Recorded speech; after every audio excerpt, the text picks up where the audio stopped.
While social media can help us stay connected while social distancing, it can also negatively impact your mental health. What are some of the things you can do to reduce the risk of social media having a negative impact on you or your child's health? I think the first thing about social media, not to start from a negative, but I think it's an important thing to remember, is that sometimes people use it as a way to just disconnect, like when you're just scrolling and not thinking, and maybe just only sort of responding things that make you irritated or make you angry. If you're using it as a way to disconnect, that's not healthy. So the first thing might be to have time that you use social media, so specific time. And that's got to be a communication between adolescent and parent about that, right?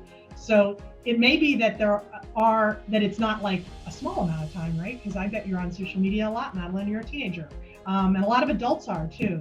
So it's not saying like you can only use it 10 minutes a day, but saying like, can we schedule other times we do other things, right? So we're not just using social media every time there's a break, every time there's nothing to do.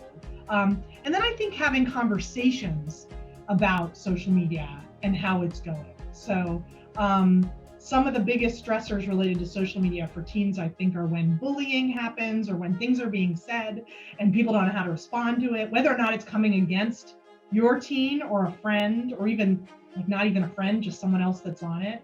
So just opening a line of communication. And I think it's honest as a parent to say like, hey, I don't even understand all the things you do on social media. Could you teach me? And could you tell me what's good about it for you? Like, what do you love? Could you also tell me what's hard about it for you?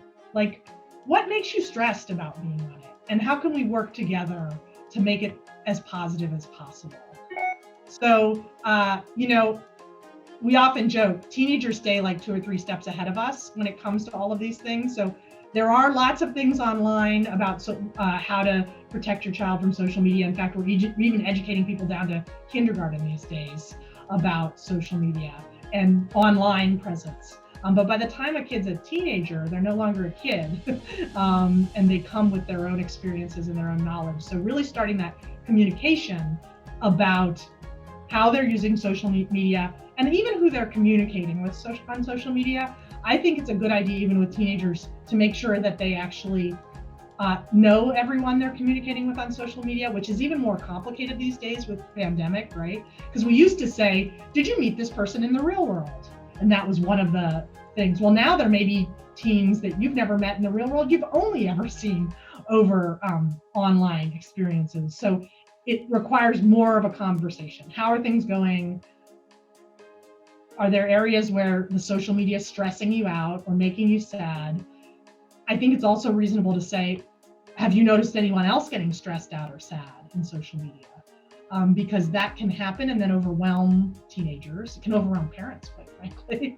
But opening that line of communication, asking how it's going, and intervening if things are really getting difficult. But I think most of social media has been positive.